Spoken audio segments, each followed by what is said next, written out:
Welcome, everybody. If you're tuning in to Adobe Radio Live, thank you. Every Thursday at 3 p.m. Pacific time.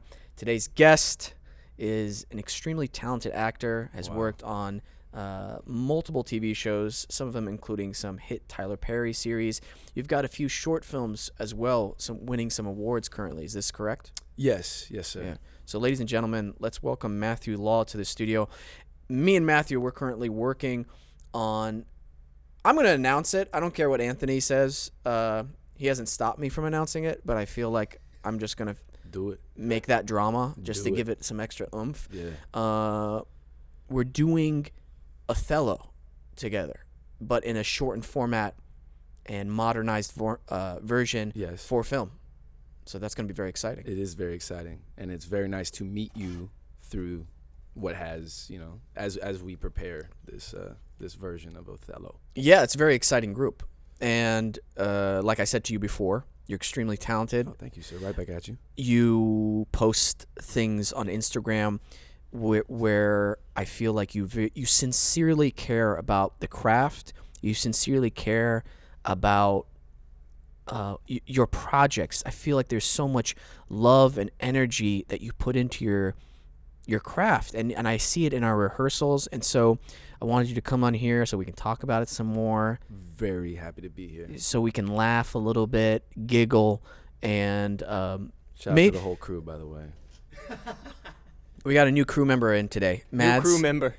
What's up, Mads? Mads is filling in for Zeke today. Zeke is not here. The puppies in the building. Puppies in the building. Multiple puppies in the building. Multiple puppies. And the new studio is almost finished. Yeah, Wesam. Very honored to be in a space that has been cultivated over 250 episodes. Almost. This is 243. 243. It's amazing. Thank you so much. Yeah, I'm awesome. Yes, that's what I'm saying. Yeah. You took the words right out of my mouth. Of course. You're awesome. Thank you. Thank you. So, you just wanted to push that button. I just had to push the button. You told me something on one of your shows that I want to start off by talking about this, which anybody who works in the TV and film industry knows that you shoot around 7 to 8 pages a day on a regular TV show. Yeah, we got a lot of pages, guys. 7 to 8 pages. Like, that's a real thing. Yeah. Oh, we got 10 pages, guys. It's going to be If you have 10 pages, usually a lot of those are like small snippets where they know they could fit in a bunch in one day. Yes. And if you've got an 8 to 9 page day, you're probably going to be there for 14, 15 hours. Even in the short film world, they're like, ugh. Yeah. Which, I don't know your experience with shooting film versus TV, but I always feel like shooting a short film is always, it takes longer for everything, for the shots. This is actually a really fascinating discussion for me. So you're saying when making short films that it kind of, because I think, we did that at the same time. We did? Yeah. What's going on? Is there something? I don't know. The question of not being precious, but maybe I think the mentality that a lot of people come into creating short films with, or maybe the experience level, or maybe the like, we have to get this perfect. Yes. As compared to maybe the machine that is television in a lot of ways, which is such a writer's medium too. Like, and I know because you've been on Word Perfect shows, and even on like Home Economics. When I did that one, the comedy was so specific that it is not it's not. Can you make sure that it is not it's not cool, great. So crafting those pages was because of such a specific tempo that they were looking for, whereas maybe like you're saying in the short film world, it was more like, do we know what we want? I think a lot of people are trying to figure out what they want even as they're making it. Do you know what I mean? 100%. I think you're right with the word precious, because that's it. There's no other episodes. There's no other opportunities with those shots. This is what you get. And so I feel a lot of times, the short film world goes, or the film, independent film, right. So slow for things, which is why I love shooting TV. Now, when we met up for coffee with Sean. Reginald LaShawn Clay. You said... A genius actor, let me say. He's okay. We're not going to go genius, okay?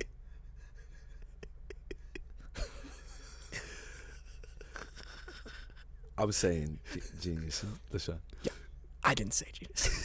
LaShawn. No, he's great.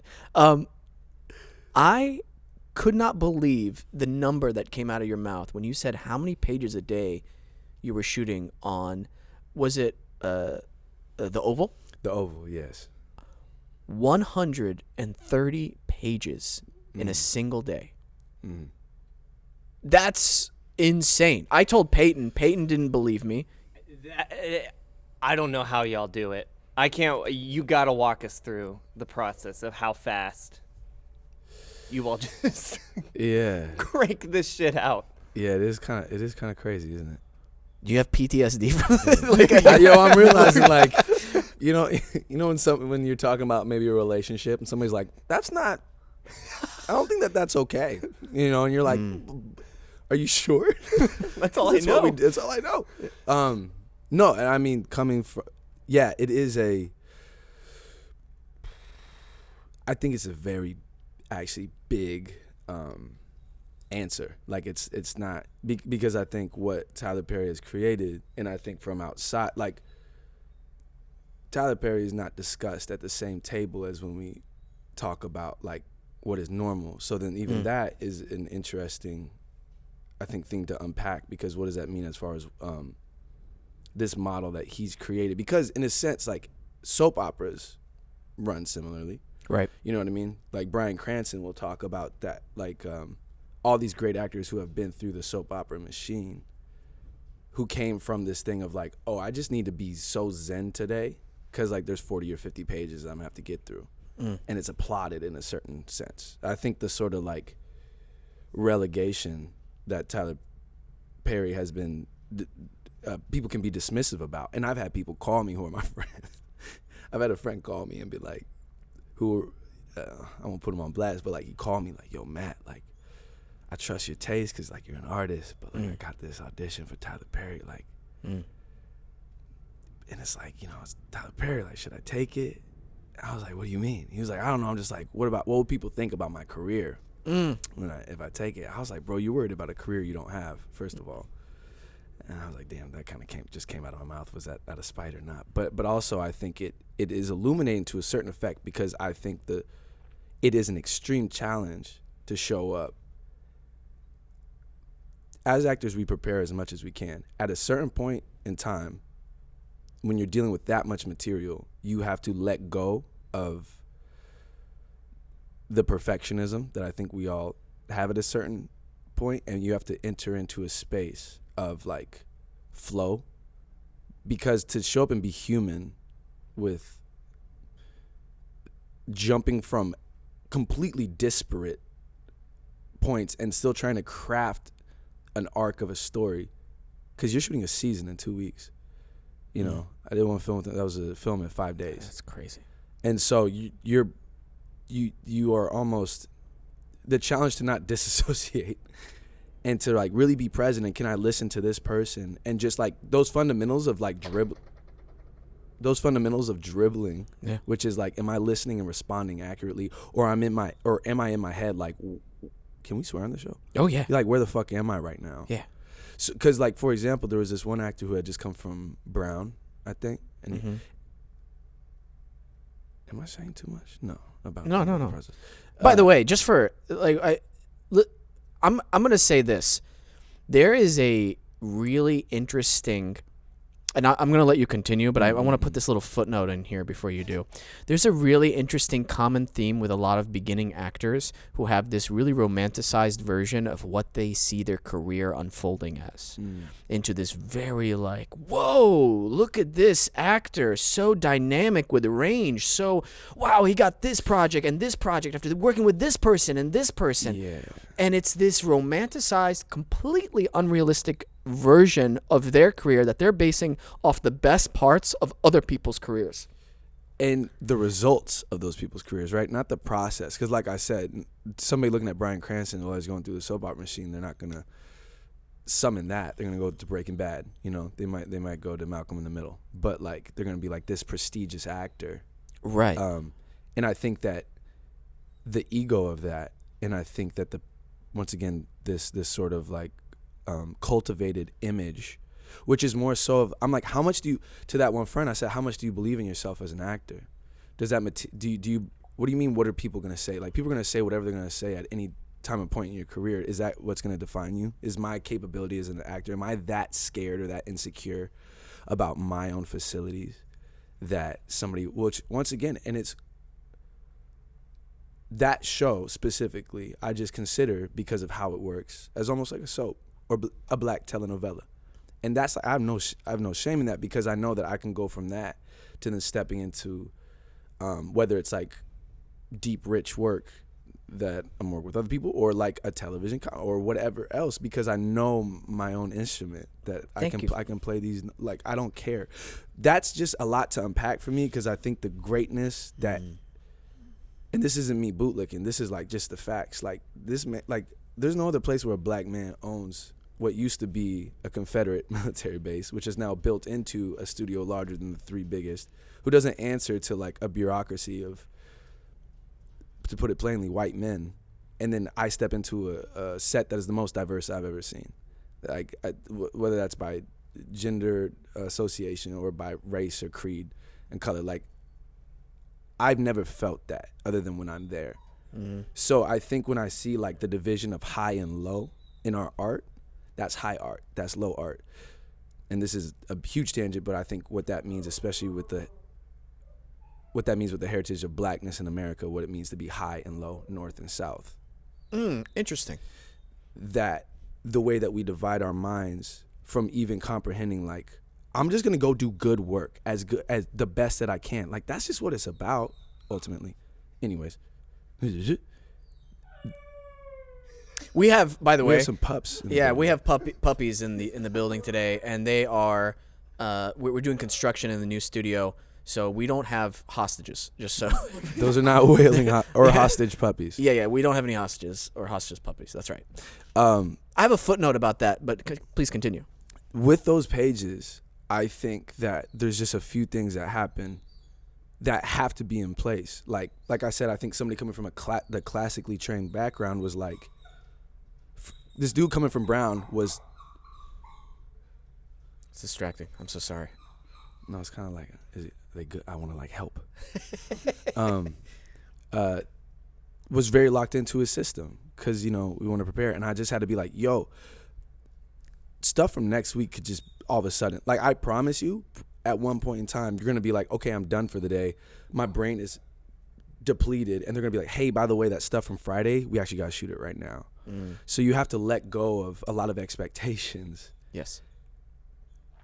Which to me, like the Bruce Lee art of dying sort of situation of like, if all you think about is winning, you've already put yourself, if instead redirecting to this idea of dying to these expectations and to this perfection, that's the only way to be liberated by it. So I have to be liberated away from the soothing of my ego to just say like, okay, yes, there's a mental capacity to just downloading this information. Can I make the story out of it? Can I like action it out? Can I know what I want? Can I know what's in the way? And then, but ultimately, can I just listen and respond to this person? So I think you have to abandon a lot of what we want. It's hard as an artist. It really, like, those environments are very hard. Like, I can't lie. Like, it's hard as an artist because also your cortisol's pumping, adrenaline's, you don't get, okay, here's how it works. You don't get a rehearsal. You just show up and take. And that's it. You get one take, maybe two. So you better swing. Make a choice. I was like, brother, you can't wait for permission. Make a choice.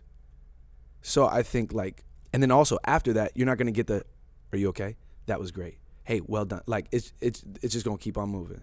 So I've seen people bear their, like, really go for it and then be left sobbing and they're like, all right, I'm moving on. You know? So it has been a process of release and surrender to just being like, do I trust myself enough to say, was I present? Mm-hmm. Did I just show up today? Because like, I can't hit all the beats that I'm not going to be able to, there's no redos. That's very fast. That's very, very fast to execute in that way. And that's incredible. You also have to trust your scene partners as well, your other actors. And you will see people go into their bubbles, not play with you, because whether it's out of fear or whether it's out of self-preservation, which can be tough for sure. I want to go back and talk specifically about the entryway that a lot of actors have into the business of acting, and specifically the word I used. It's the business of acting. I think if you are, and this is fine for you to be this way, if you are extremely picky about the type of art you want to execute, that's totally fine. That's a discussion you have with your agents and your manager professionally, and be like, I only want to do A, B, and C. Right. I do not want to do these things. I want to specifically brand myself for this type of work, and anything else is 99.9% of the time off the table for me. Is that cool with you guys? Is that something you guys can work with? I think having that communication in the beginning is really important. Now, if you do take that route, and yes, there are good TV shows. There are TV shows that maybe don't resonate with you, or I hate saying on air that was a bad TV show, because there's actually really few and far between bad TV shows. Sure. There's ones that you're like, just not my taste, or I didn't like that, or this. Yeah. Is that fair to say? Oh, completely. I mean, to the point that even like people who might say certain things about Tyler, like, there's a reason. There's a reason that man is probably there's a reason that he's been as successful as he has. Because when I go to Atlanta, people, first of all, when I get hate mail of people like, you bad person, it's because they are that invested in these shows. Do you know what I mean? I'm saying like these people, like, just because, or even in Los Angeles, we might not watch it. There's huge like fan bases for these things. So like you're saying, the good bad binary when we attribute it into these shows is like knowing that distinction of like, okay, that's just for somebody else. Right. Exactly. The audience. When I watch, and I'm not comparing this to that, but when you watch Disney shows, we're not going to enjoy a Disney show right now, Disney multicam, because we're not 10. Yeah, right. A 10-year-old is going to laugh their asses off, because that's the audience. Yes. That's the business strategy for those Disney shows. Mm-hmm. They're not making it for 20-year-old people, And that's where I wish more up-and-coming actors would start shifting their perspective that this is a business. I heard so many actors tell me, oh, you don't want to get pigeonholed in just Middle Eastern roles or these type of roles, or if you look like, I don't know, a Latino gangster. There's a famous actor whose most of his roles are just Latino gangsters. And it's like you said, you're complaining about a career that you don't even have yet. That's what you're marketed as, because people don't know you. That's the way you look. I mean. I was just talking about this with a buddy. So break in and then evolve. Make those connections. Then slowly start to, grow your audience, but then start to break those molds strategically. Talk with your team, talk with other actors, talk with directors. Right. Make your own project at the right time. I feel like there's, again, a romanticized version of what people think this industry is, or how their careers are going to unfold. Yes. Yeah. I mean, I think as long as the advocates on your team know that, you know what I mean? Like, I had to let go of some reps I was with because they was only seeing like, the light-skinned dude who does this. And I was like, listen, guys, like I just did a rom-com last year that just came out called Magic Carpet Rides. And my whole thing was like, I don't want to just make a 2D sort of like, not a hostage. Not a hostage. Hashtag not a hostage. Hashtag not a hostage. But, and it wasn't the director's intention either, but as far as we wanted to make something that had dimension and depth. Right. So I think like, I don't think we come out the gates like, man, I want to smack a romantic comedy. Like, no. Okay, I get it. You're highbrow. You want to do an A24 thing that is like a character study and this and that. I was like, how can I just bring those things to this role, no matter what the vehicle is. You know what I mean? I mean, obviously we have to serve story, but like you said, I think I write what I want when I create my own work. I think when we get these opportunities, if it is within the line of our virtues and within our non-negotiables, it's like I'm just going to step into this and tell the story I want to tell. So I take ownership of the roles that I get to do in that sense, where it's like, okay, does this not look like the prettiest thing where you get your billboard on Sunset? And then deconstruct that too, and just say, like, how much of this is this fragile sense of building a glass house of ego, you know, that reflects these sides of you that you think are so ideal. Because by that you're just going to play by these like winds that are going to shift at any point. And you have to be ready to adapt to this changing industry. I think one of the few things that you do have control over is the trajectory of your career, talking with your team, making sure you have the right team with you. And the second is practice, training constantly. Yeah. You cannot stop training, in my opinion, at all. Right. I brought this up on the show before multiple times, but one of my most evolutionary years was 2016, where I was like, you know what? I want to get so good that they can't ignore me anymore. I want to be so good where they write something in for me in the room. And in order to get to that level, I started getting motivated by these stories of athletes who would train 5-6 hours more than the rest of their teammates on a daily basis. Right, real Kobe stuff. Yeah, right. Real Black Mambas. Yeah. And I'm like, oh, okay, that's something I can control. And finding the results after months of doing that, I was like, oh, wow. Now I'm booking more. I booked my first series reg. Sick. Like, it became like... the Wesam we know today was crafted in that laboratory. Yeah, but I think there has to be a shift that happens for the actor where the ego gets put to the side a little bit. And that's so hard for a lot of people to do, because in order for that to happen, when you're training, you can't get hurt, or you can't let the ego take over. There's a great saying I just heard of recently saying the same mind... Oh no! I'm gonna have to look it up because it's so good. I'm not gonna mess this up. Okay, you ready for this? You about to be blown away? Yeah. Your life changed. Yeah. Ready for this? Okay. Here we go. It's in my photos. It's coming If up. it doesn't blow me away, I'm gonna be very disappointed. It'll blow you away, man. Okay. It'll blow you away. Don't worry. It is the same mind that brings both motivation and excuses. Do not be tricked by it. He's not blown away. Shit. No, because it connects back to this idea of like, if I can accept the fact, it's the beginner's mind state, it's a white belt mind state, right? It's like I am not entering in here with the idea of being right, but I'm going to get it right. I think getting it right, that's a very Brene Brown thing, but like, you know, in the idea of not being right, but I'm here to get it right.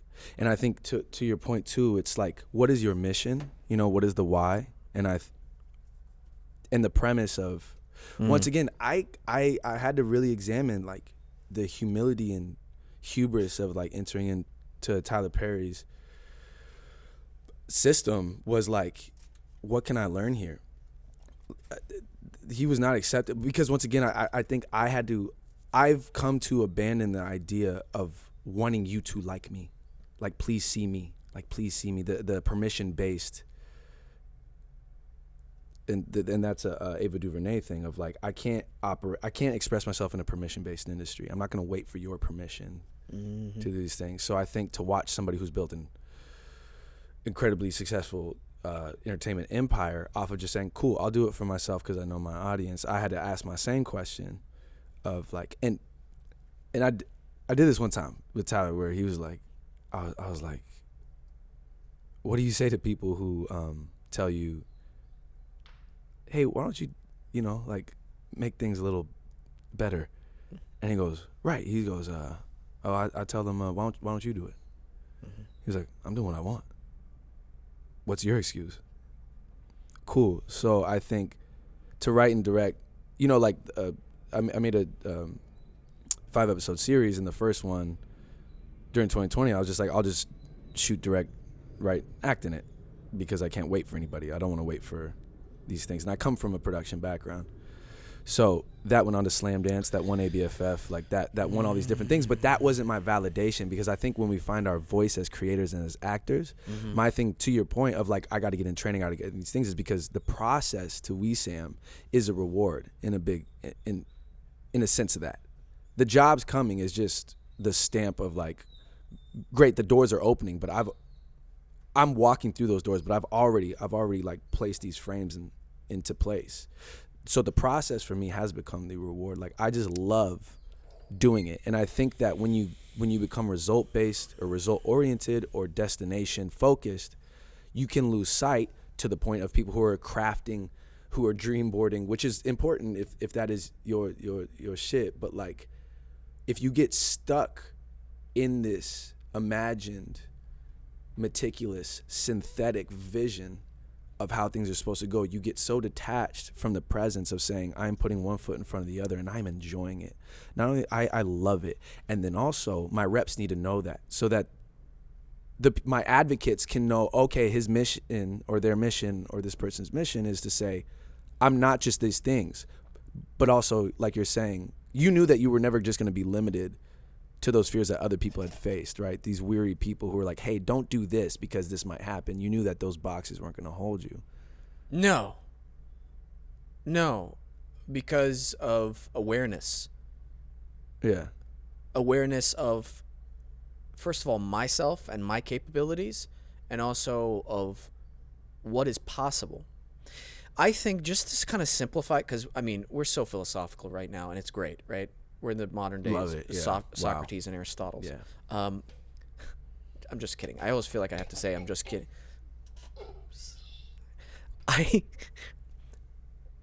I feel, to simplify, where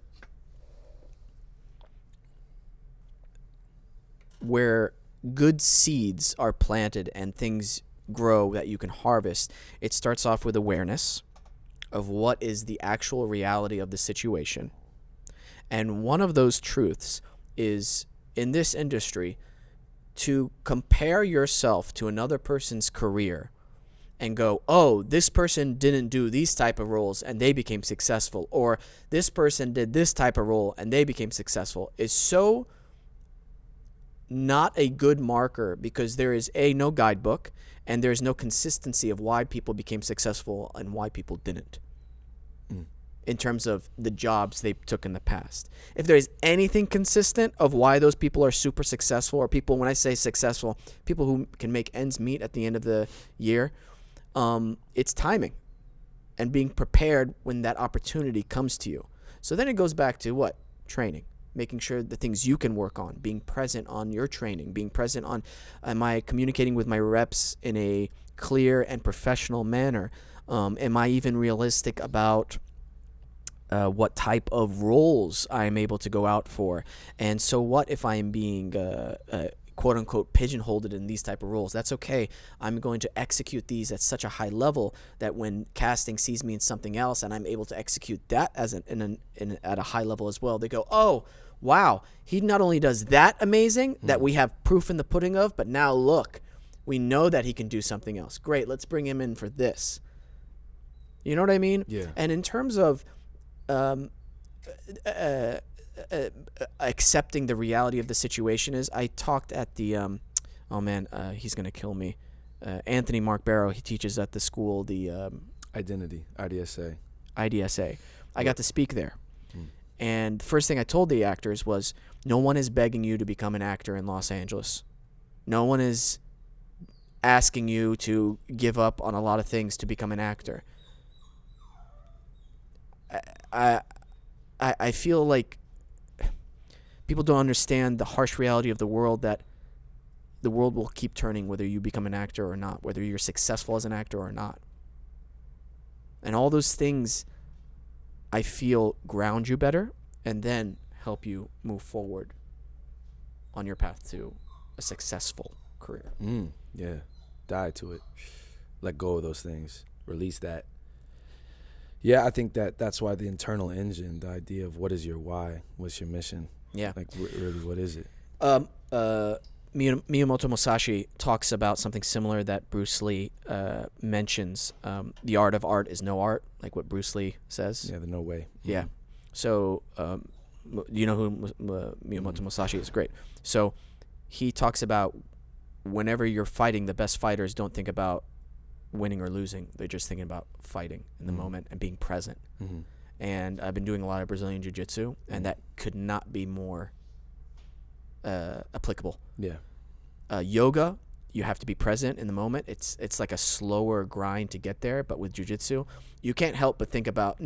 You can't help but only think about the person who's trying to choke you in that moment. Sure. Yeah. You can't be thinking about, man, I hope Peyton makes it to the studio today. You know what I mean? Like while somebody's trying to kill you. Yeah. right. Yeah. And so once you feel what that feeling is of being present, and you can apply that to acting, dude. You know how awesome that is? Yes. You know what I love to do? Okay, this is a little actor thing of mine. I love to, and it doesn't matter if it works or not, just leave long beats before I say my line, just to see what my acting partner is doing, seeing if they're present. You know what I mean? Or, touch their shoulder, or like give them a smile before I say it, just to see what happens in that moment. Oh my God, that's like fun for me, Yeah. And it keeps it alive, and especially if you don't tell your scene partner that you're going to do that, or you do something crazy, and if they're present and they react truthfully, that's one of the best fucking feelings in the world. Yes, no, maybe? Yes. Okay.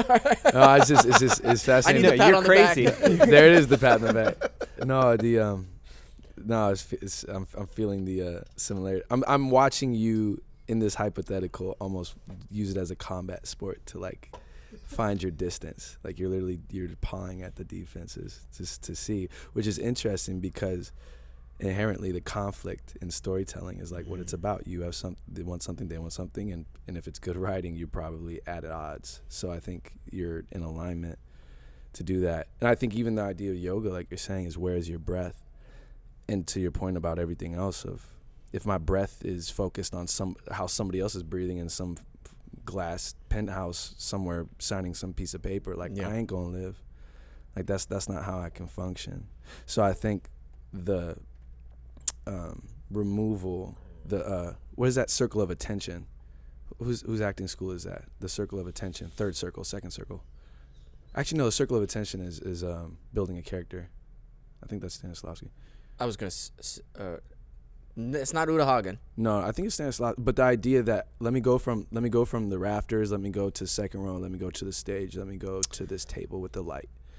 Okay, here's my circle of attention. To your point too of like, here's my circle of what I can control. Right. I can get into training. Here's my circle of what I can control. I can be, and that's another thing. When people live and die by acting, I have a hard time hanging out with most actors because I'm like, I want to live my life. I want to have life experiences. Same thing with directors and writers. It's like, are you living your life? Do you have something beyond this that you are bringing back into the work? Because isn't that the whole point? Exactly. So, and then in jiu-jitsu too, it is interesting, the application of pressure, the presence and ultimate thing, and also the predictability that is when you are emotional. I trained Krav Maga, and I left this place because the dude was not a good guy. But, there was one time where I was training for a belt, and he was walking down the line, and he just open hand slapped me. What? And goes, what are you going to do about it? What? Once again, not a good guy. Ended up fracturing somebody's arm in multiple places months later. Dude was crazy. Like multiple black belt Israeli jiu-jitsu. That's not okay. It wasn't. However, maybe, once again, this is the abusive relationship. Whereas like, are you sure it's not? No, it very much was not okay. What was interesting, he's like, if you react out of anger right now, I know what you're going to do. That was his lesson. Terribly delivered, because also a grown-ass man slapped me. I'm not about that, and I had to have words with him. He was like, but I know exactly what you're going to do. He was like, if you react impulsively right now. So I feel like even yes, terrible. Yes, no, I'm not mad at you. I'm mad at at the guy. Like, no. I can't express to you how fucking annoyed I am right now. Anyway, Believe me, I'll I've processed, I've channeled, I've done this and that. But I think even growing up, right? I think like when you come from situations where people punk you, in that sense. Test you, and in a way, even your tests in a much more compassionate manner of like, but what are you gonna do right now? Are you here? Are you present? Can I trust you? I think yours is. I think this system of trust with because you have a dance partner, you have a person that, I mean, and if this is a film or a show, like the projects that we do and dive in on, it's like, can I trust you? And I think that is such a beautiful way to work, the way that you just described of like, let me jump off of the Disney ride, the log ride, and go like, what happens if I reverse right now? What happens if I take a right? Are you with me? How are you gonna react? And how will I react to your reaction? Man, this year Mate is hitting, by the way. If you do not have a sponsorship. Dude, we've been trying to get Guayaki to sponsor us forever. We used to have them. Really? Yeah, we did. They stopped sending us stuff. I want that, man. Do you know how much I think they became too popular. I think so too. I think it was, It's fine. I'm a big fan. It's fine. I like their unsweetened, traditional I do too. Guayaki. But boy, this enlightenment just Hits. My eyes are wide open, sir. See, sometimes this is why I wish I could transform into like the 6'7" version of me. Oh my Lord. And like approach this person and Who? be Approach what person? the stupid guy who slapped you. No. Yeah. And because here's the thing with people like that, I've run into these kind of martial arts instructors too. Yeah. And I'm sure they've had a past. I'm being this is the empathetic part of me. Like, what's they call it? BDE? Like, what's ever the opposite of that? LDE? Like this man. LED? Like lights? LD, no, like little dick energy. Oh, like, little. like he. Yeah. It's not hard, I think, to have. First of all, you're enough, and 6'7" you has nothing on real you. No, there's a reason for that. There's a reason for that. Because if you're that's animal kingdom behavior, and I'm going to explain to you this way. You don't see what's it, like a leopard just going up to a male lion and just like messing around with him, right? Right? Because there's a visual thing that happens because they're in their animal mind, right? This person needs that barrier broken to be like, hey, you are in a position of great responsibility, and for you to do shit like this is so detrimental, That's why you need that imposing figure at first to break through that wall. Does that make sense? Yes, and actor, man. Wow. You love that oops button. I love that oops button. That's real. I think power is such an interesting thing to me because I think especially growing up, like getting tested a lot, I learned that the loudest person in the room is not the strongest. I learned that the person who is always the one talking about it is not the one who's really being about it. And to me, that is the ultimate mark of insecurity. So to me, I lost all respect for him in that moment. Right. Do you know what I mean? And to that point, like there was not a fight that was lost. There was a boy psychology in place in Animal Kingdom, something that to me I don't respect. So I think learning how to deal with these things and not being reactive. My lesson was not just from what happened in that moment. My lesson was also a sort of like fulfillment of these are things that we add up in a lifetime. And when people who are very reactive, who are like, let me swell up my chest real quick and make sure that I'm not worried about that. And I think that it's really important because life will continue to test us. I think especially in an image-based industry too, I just have to learn what I don't prescribe by and what I prescribe to. And also like, that's just I don't sit at this table. So it's moments like that where I but like maybe like affirm like, oh, okay, I see you. Do you know what I mean?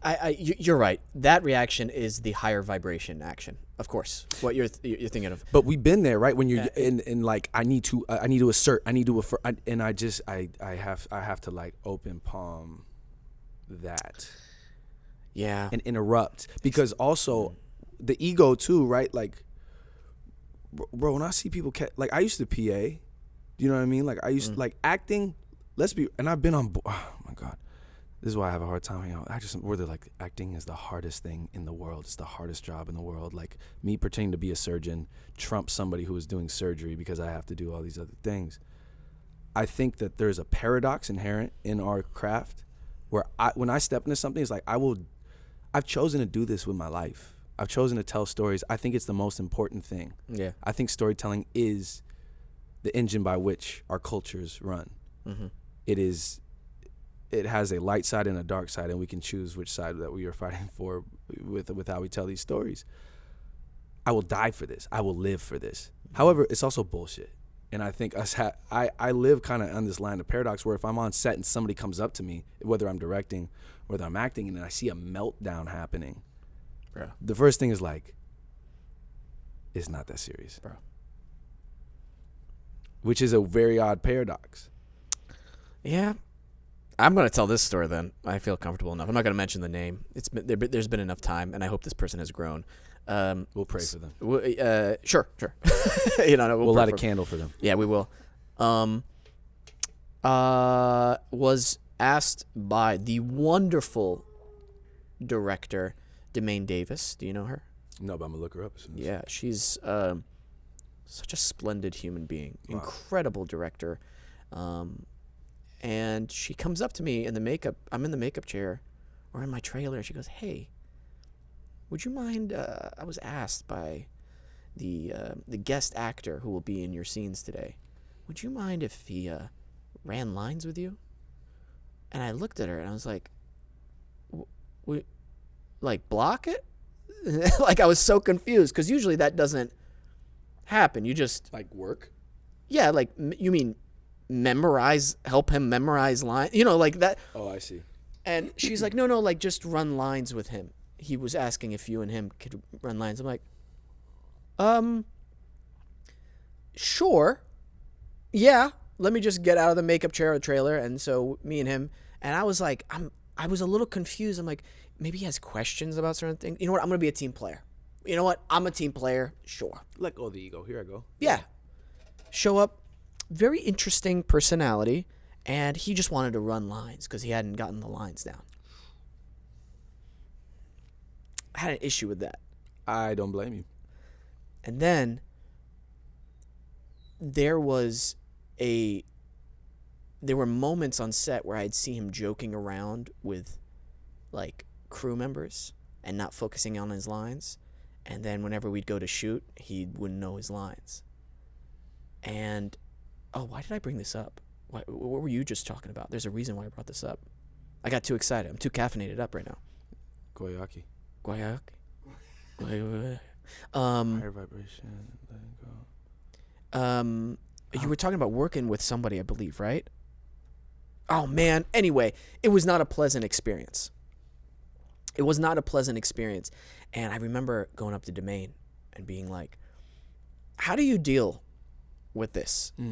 Because I shut down in terms of giving him any kind of smile or as soon as they said cut, I would get up and like walk away because I'm like, I don't want to joke around with you. Understandably so. Yeah.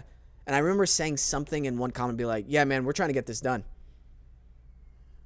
You should know your lines. You're getting paid, right? Right?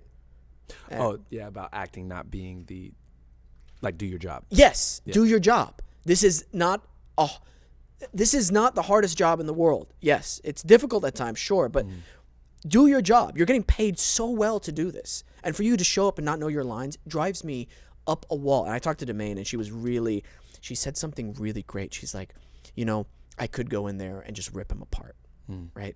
But what's that going to do? What's that going to do to the vibe? What's that going to do to him? That's not my place. Unfortunately, it might seem like that to tell him, hey, you got to learn your lines in a certain, maybe I could say that. But is it useful right now? Right. No, right now, main thing is it a power play, right, to come in and exactly. Yeah. And she was seeing it from yes. the whole chessboard. Zoom out. Yeah, and I was like, you're right. And that helped my energy shift. Now, was I still bitter about it? Of course. Right, and that's the division. Like, it wasn't your job to be calm about that in that moment. I mean, I have a hard time. A lot of actors don't know their lines. A lot of leads on a lot of series regulars, a lot of leads do not know their lines. They just don't, or they show up and they learn it in the makeup chair. And I understand. I understand that, but as soon as if you're on set and you, Well, real quick, I will say, the people I admire, I have a buddy who's on a show, and I don't want to talk about his process, but he is a great actor, one of the most talented people I know. Mm-hmm. But he's been on a show now for, I guess, 4 seasons. And I know by season 4, most people are like, cool, got it. I'm going to drive there with my Tezzy on autopilot, and I'll just, like, look at these, look at the makeup chair, and I'm like, all right, cool, yada, yada. He, to your point about training, he was like, there's got to be more. There's got to be more for me to extract, not to extract, maybe appreciate and explore here. Yeah. So he, started training with someone who does like dream. There's a word for it, but basically it's like he does an intentionality with like inviting in the subconscious of the character. Now you need a well-written role for this, obviously, and like a character, but he invites in this subconscious of the character by journaling, then going to sleep separate from his partner, inviting that in, waking up, dreaming supposedly, or not supposedly, but ideally through that character's lens, and then writing these things down. And then when he enters into set, he almost enters into a dream state. He's like, I know this sounds weird. I was like, it sounds incredible. And kudos to you, because he's like, dude, I show up and people just want to get it done. He's like, and I was like, I want to find more. And I was like, oh, okay, once again, returning back to process. This is an actor who's going to go wherever he's going to go. Right. Wherever he's going to go. And if the work respects him, he's going to respect the work. So, like, not everything demands that from us, obviously. You know what I mean? You're not going to have your, like... Not every scene, not every... scene, not every role. But that was very inspiring to hear, because I think, to the point, especially... like, I was pretending... I just had a film that I did last month where I auditioned into it as a Brit. I was just like, I think the dude's British. And then when I showed up to set, I guess I didn't watch my slate. And the director and the star, who are like two people I very much respect and have like watched from afar, were like, oh my God, it's incredible. You came all the way from the UK. And I just... Wow. Stuck with it. And just stuck in accent for all month. Are you serious? Oh yeah. Yeah, I was like, oh yeah, good morning. It's great to be here. Oh my God. Yeah. Oh, thank you so much. Yeah. Oh, where you from? Oh, I'm from Hertfordshire. Oh, we're from in Hertfordshire. Oh, Three Rivers. Yeah, have you heard of it? Oh yeah. Da, da, da, da, da. The way that people engaged with me was so different as a black Brit, and I realized, dude. Oh yeah, no. Best believe I froze Anthony when I was talking to him. Do they know now? I got tired, bro, by the end, and I was like, all right, like y'all motherfuckers, like. What'd they say? They look disappointed. There was one guy, bro. There was one guy, and if there was one guy, it got to the point where like, it still came up like, oh, like, I heard that there was another Brit on set. Like, oh, mate, like, dude, like, great. Oh man, where you from, mate? I was like, oh man, I'm from Hertfordshire, because I worked it all out like 3 levels. No way, my mom's from Hertfordshire. Like, what? I was like, oh, 3. He's like, no way. He's like, but you sound like. I was like, yeah, I was in Brixton for a bit. He's like, oh, that makes sense. Yeah. I can totally hear it. Yeah. Oh, mate, like, where's your favorite place? This and that, like. And then I just changed the subject. But the disappointment on his face. Because I saw him, he was so happy. And the disappointment when I saw him later was like. I was like, ah, dude. But I knew if I showed up as me, hey, what's up, y'all? How you doing? Yada yada, blah blah blah, and then went into a scene as this. There is no status quo. I think the Brits who show up and then do American accents were like, yeah, that's just what we see. That's like normalized. I think I stuck in it as a challenge, and it was fun.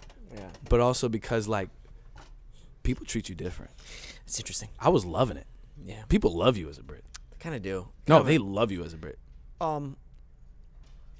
Like some of us. Oh, okay. Yeah. Upper crust. Some of us can be British too. Nice. Well, I'll tell you what. Speaking of British. Oh, yeah.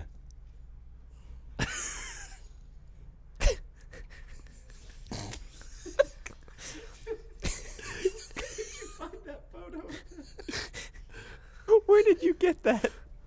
So, we're gonna start our. I feel like we can talk. We can talk hours on this and more things. We're gonna go more into the loosey goosey, silly goose time right now. Silly goose me up. Just real quick, if you don't mind telling the viewers and the listeners, this picture that I just pulled up of Anthony Mark Barrow, what's the first time you saw it in that email chain? Do you recall? I think it was on his Instagram, no? I think he posted this. I responded back to reply all to the Othello group with this photo. Yeah. Do you remember this? Of course. Yeah. Somebody was looking over my shoulder. They're like, what the fuck is that? I was like, it's a long story. It's hard, like the context of it. He's doing, like, no, what the fuck is... So we have a open line here at Wesam's World where people can leave messages. Oh, wow. And we got one from Anthony. Oh, wow. So I haven't listened to it. Have you listened to it yet?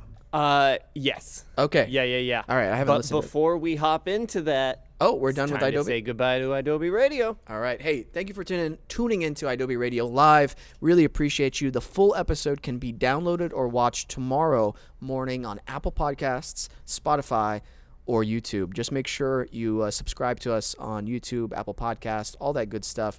And as well, follow us on Instagram and Twitter to stay up to date with the latest posts. And we're actually going to be doing some really special things with Wesam's World soon. Some Wesam's World vlogs.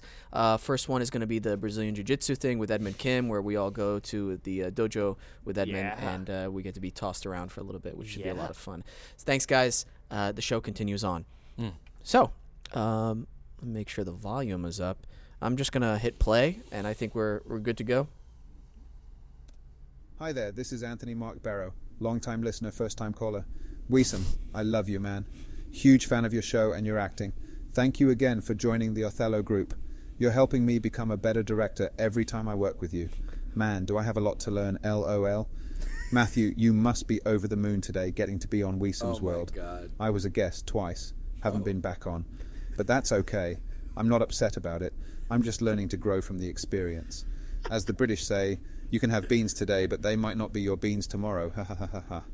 Wow, I'm so nervous. Really wish I could have been there, even to just watch.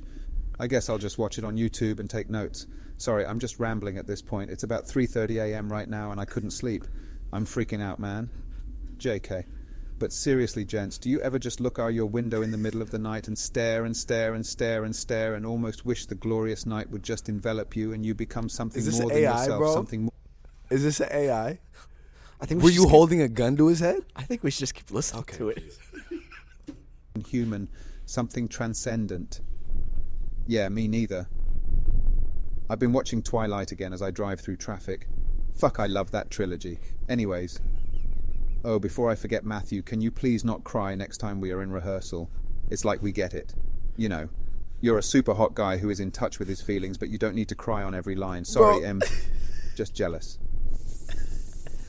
Excuse me, just farted. Well, I think my wife is coming down the hall.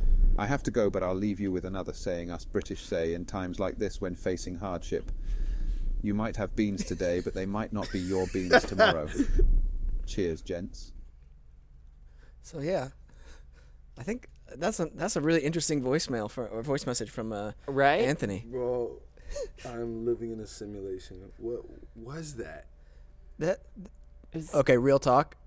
That is a wonderful AI program that I've downloaded that I can just leave these awesome voice messages. Isn't that great? Spooky. Right? Spooky. Obviously not perfect, but pretty close. Are you okay? Spooky. That's spooky. Yeah. What, bro? How do you? Oh, that's Anthony and I on the set of the Getaway. Oh my God.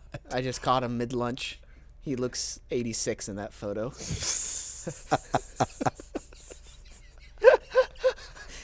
He looks... Anthony, miss you, dude. See you this Thursday. Oh my Lord. Love you, dude. Forgive us. Look at that. Dude, that makes you not want to eat for the rest of the day, you know? Dude.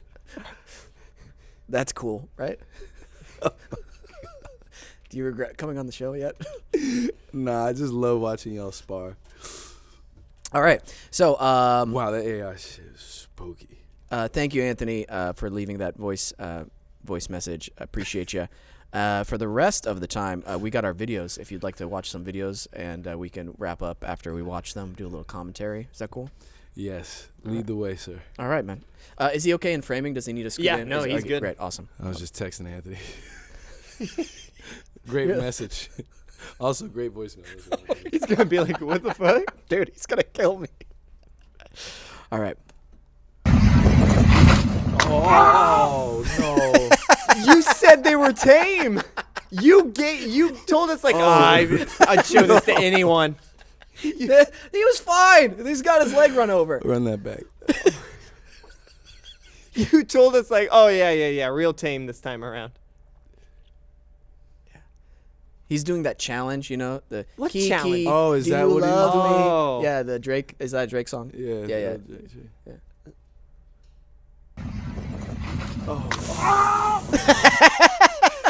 God. That's Mads, are you okay? I forgot you were here. Oh, no, yeah, I'm good. Okay, cool. I realized I'm a huge fan of like slams and then loud screams. Oh, same, dude. I literally the other day I was like, I think I just love slams and then loud screams. His scream is very like something broke. You know? Clearly. I was Yeah. just say, like Looney Tunes, you know, like Yeah, it's great. oh And I got to explain this to you because some of our listeners have heard this before. I don't enjoy them being in pain. That's not specifically what I'm enjoying. I'm enjoying that the veil on life has been removed. oh my god, So this is real for him.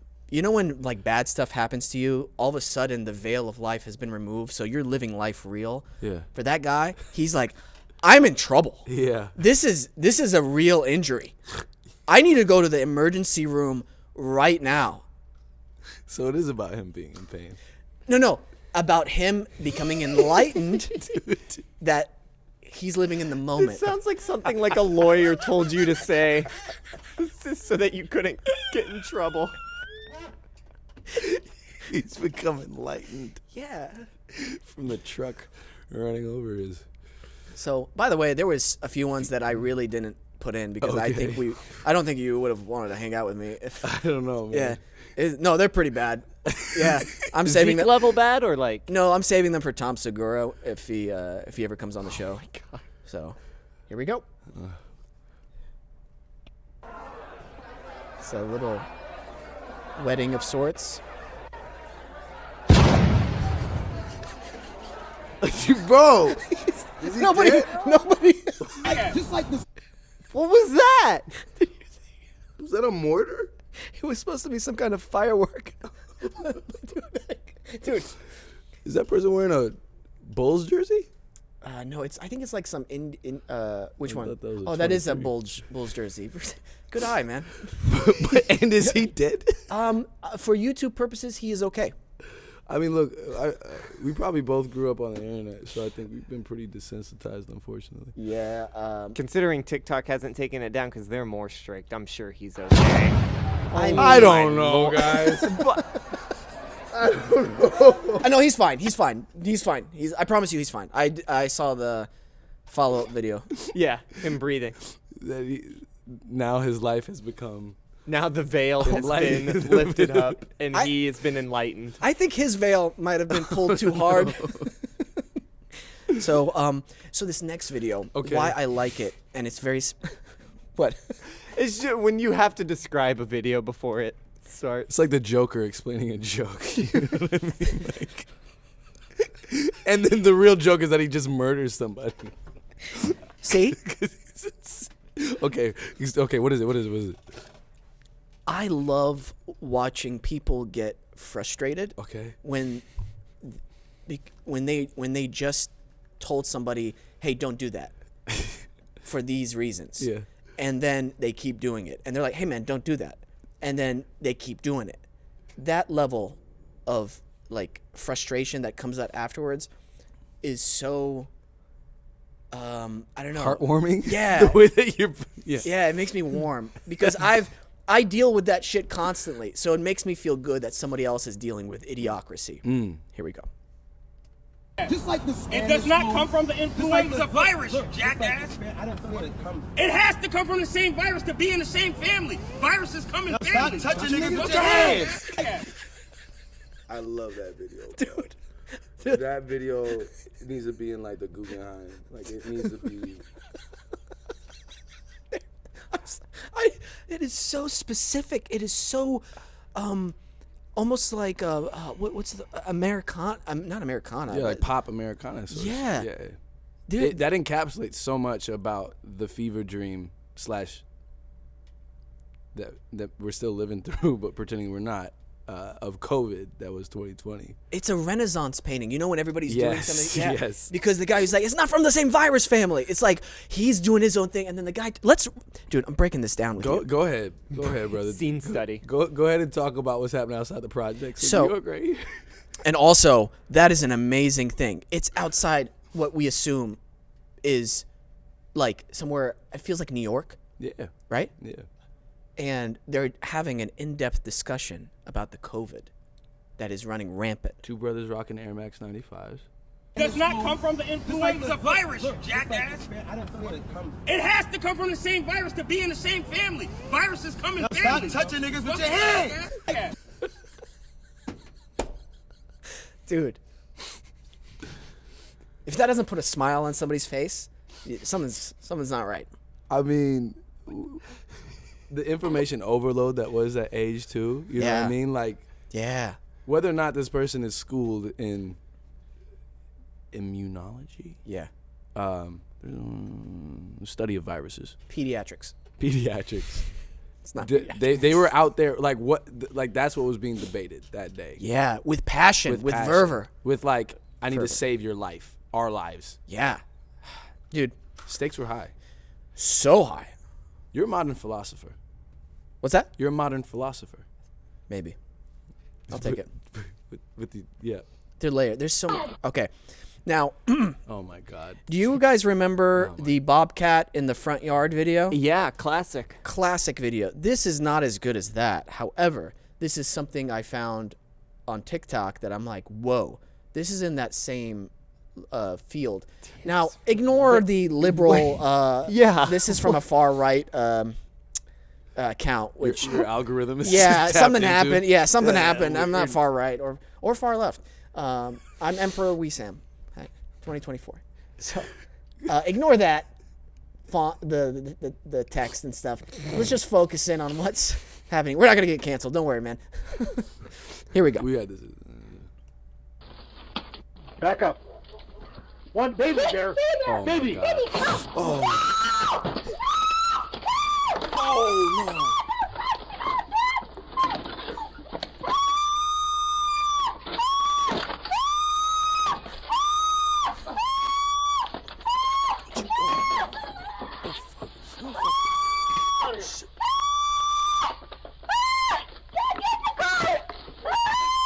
Baby.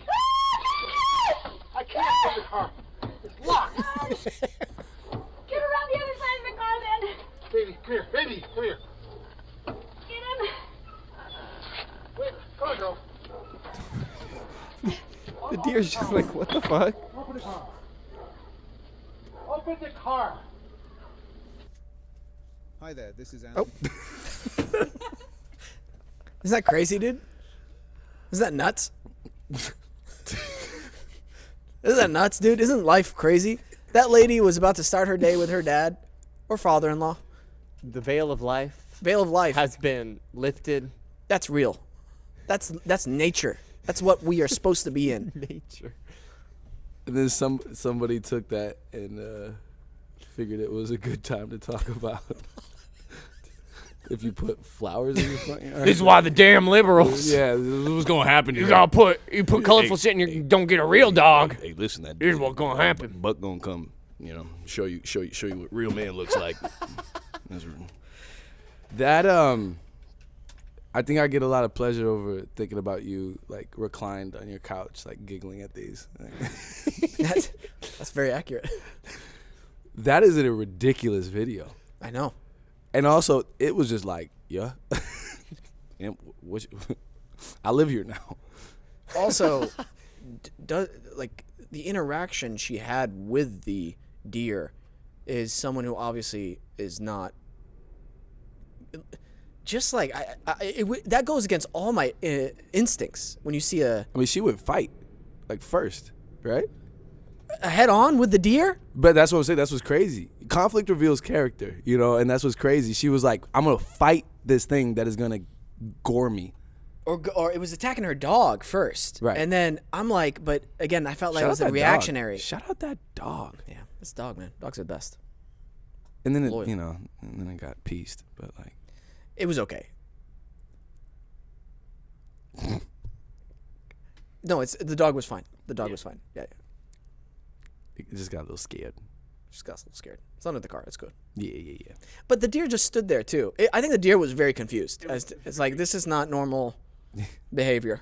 Yeah. Matthew, this has been a lot of fun, man. Thank you so much for coming on the show. Thank you for having me. I hope you enjoyed yourself. It's been a pleasure. I will see you this week. Oh, yeah. Othello, you play? Not Othello. No. Lucius. Lucius Fox, yeah. It's a modern interpretation. Can't wait for everybody to see it. It'll be great. I'm really excited, and we should get the new scripts and the new cast members this week too, which will be great for our read-through. Oh, that's right. That's right. Yeah. Well, other than that, if people want to check you out, find your latest stuff that you're working on, Matthew Law, Instagram. I am Matt Law. I am Matt Law. I Great. am Matt Law. Thanks again, brother. Thank Appreciate you, man. bro. Peyton, play us out. What's up, everybody? Thank you for tuning into the show. Friendly reminder, hit the subscribe button, the bell icon, and leave a comment below. Like it, too, if you liked it. I'm sure you did. We did. Love you guys. Always remember to listen, think, and then talk. Bye, guys.